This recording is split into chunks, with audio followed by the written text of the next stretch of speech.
Hey guys, Woody the Unexceptional Gamer, giving a little bit of hardcore here, which is new for me. I'm going to talk about that. I'm going to talk about lag compensation and the complaints around it, and if I have time, I'll talk about this New York City baiting program, which I think is pretty interesting. It's catching thieves and stuff. So anyway, hardcore. This is hardcore domination. It was just added for the Xbox recently. I don't know if the PS3 has it. Maybe not, because we got it at the same time we got the patch, and I don't think the PS3 guys have the patch yet. But hardcore dom, I don't know if I've ever played this before. I used to play a little hardcore in COD 4, but I was mostly a core guy. Like, core's always been where I stand. But I thought, you know what, I'm going to jump in here, see it. Maybe it'll be something cool. I'm not sure. Maybe I'll get, like, amazing 6-piece clips or something like that. And I'm not very good at hardcore. Like, there's some things I do wrong. I think I'm a little too aggressive. You know, when I played hardcore in Black Ops 1, it's just like running gets you killed. Running gets you killed. And I have a hard time staying alive in this. You know, you'll see a lot of times I just get wall banged from, you know, I didn't see that guy. I get wall banged from, you know, walking through popular places where guys just guess I might be there.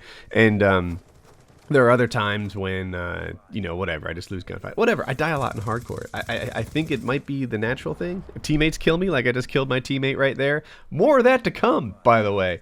But it's something new. You know, I play different game types in Call of Duty just to keep things different, you know, keep things moving. And on the lag comp thing, it's weird. So there are times when I get robbed by the network code, right? I think it happens to all of us. It's just part of the deal.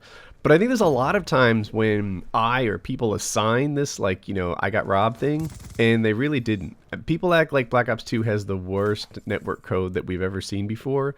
And in my opinion, it doesn't. Like, there's a couple things that make it seem worse than before. You know, people look back at Modern Warfare 2 and say, like, oh my god, you know, the connections on that were so fantastic, everything was fair, etc.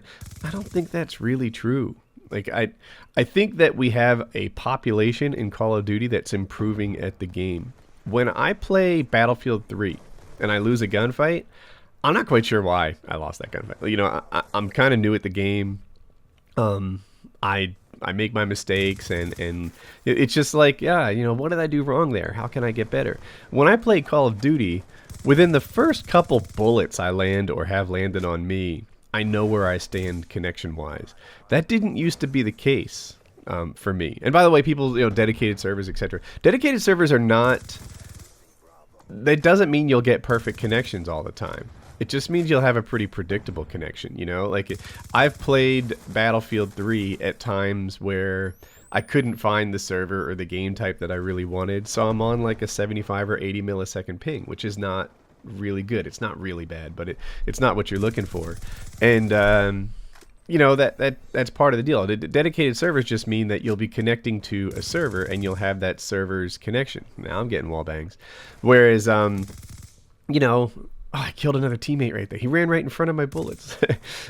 So anyway, yeah, in Call of Duty, sometimes you get great connections to your, you know, peer, you know, another player, and sometimes you get bad ones. In Battlefield 3 with dedicated servers, you kind of know before the game starts what kind of connection you'll have, but that doesn't mean there'll always be a server serving the game type and map and stuff like that you really want. So, you know, that's the thing, you know. And by the way, your connection, if your connection's bad, you're still going to have a bad connection to a dedicated server. That's how it works. But whatever. I think overall dedicated servers are mostly better. Yeah, there's a couple problems with dedicated servers. One, it costs more to keep the servers running so games can die out. Like when SimCity released recently and the game didn't work, then you know, that was because it required this always-on connection. It shouldn't have. It's a single-player game. But that's the problem that dedicated servers have. You know, it's expensive to run them, so they're more inclined to shut your game down and not let you play anymore. That can happen. Whereas this peer-to-peer thing is actually pretty cheap to run, just like a matchmaking server, and then let the heavy lifting be done by your Xbox and PC and PS3 and mine and Wii U. Anyway, I was talking about the reasons that networking seems different, and a big part of it is the skill set. You know, maybe when you first learned to play this, you didn't recognize connection bullshittery like you do today, and now that you're an expert in what COD is supposed to play like, anytime you don't get that exact experience, you know it. Whereas maybe when you played Modern Warfare 2 and everything seemed perfect, you didn't know any better. You didn't know what was great and what wasn't. I bet if you went back to it today, like I go back and play COD 4, that network connection's not great. When you play World at War, you actually have to lead your targets sometimes. You don't have to lead your targets in this game, but you know, it's just because the network connections and the network code, I should say, was different than it is right now. So, I don't know, that's the deal. I promised that I'd talk about... and by the way, one more thing. I think guys, as they get better at the game, are more inclined to look for reasons that it's not their fault. And I think that's just like a natural human reaction that we all have. It's when it's COD 4 and you stink and you're just learning to play, then whatever, you stink and you're just learning to play. When it's Modern Warfare 2 or what is this, COD 8, and you stink, it's like a little more personal, things aren't going your way. But you're supposed to be good. This isn't supposed to be happening to you. You're the great XX sniper elite quickscoper, and why is this going wrong? It must be connection bullshittery. I think that's a natural human reaction, and it's part of what we see here. But I said I'd talk about the baiting program in New York. So get this thing. In New York, they are putting out things that people would steal in an effort to catch thieves. So on the side of it that I approve of, they're doing things like this. They're putting an iPad like on the passenger seat of a locked car. And then anyone who breaks into that car and steals the iPad is a thief. He's a bad guy, and that's the scoop. I kind of like that. I think it's cool that they're catching people and they don't necessarily have to have victims in the process, right? You can catch bad people and no one was really robbed. It was the police department who set that up. You can catch bad people and there's no one was harmed in the process of finding out who the crook was. On the other hand, they have other pieces of bait that are totally inappropriate. Like for example, they'll leave a wallet on a counter at a restaurant, and if you don't voluntarily, if you pick up that wallet and they don't see you returning it to an undercover police officer or something like that, then all of a sudden you're a bad person and you deserve some jail time. And I see that and think, man, is that enough proof? Like that return the wallet on the restaurant table test? If you said, hey, that's my wallet, I'd want to verify it was you. I'd be careful about giving up, the wallet to make sure I didn't give it to the right person. If I hold $40 in my hand, stand in a crowd and say, who lost this? There's going to be 30 people that said, that was me who lost it. People do that. So, you need to be careful about that sort of thing. I guess that's what I'm saying.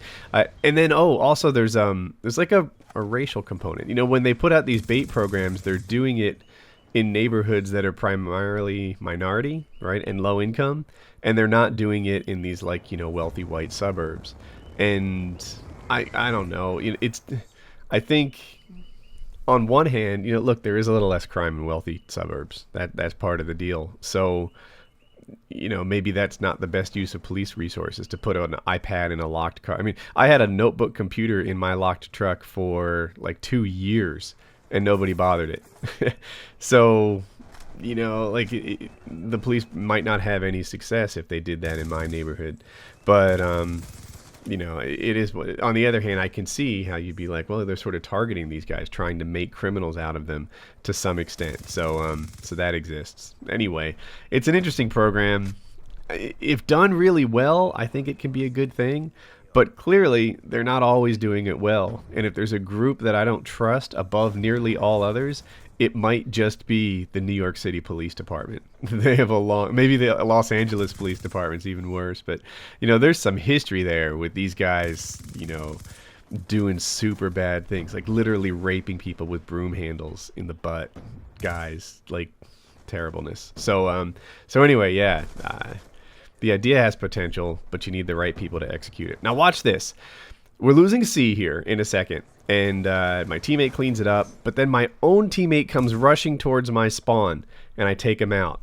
Man, I had been leading the lobby. Most kills, most caps.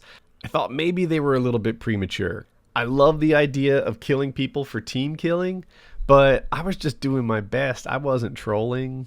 I don't know, but maybe they just need a little more forgiveness on that because innocent people, people good who are good intentioned, are getting caught up in this. Maybe this applies to that New York baiting program. It's a good idea, but you don't want to catch the innocents.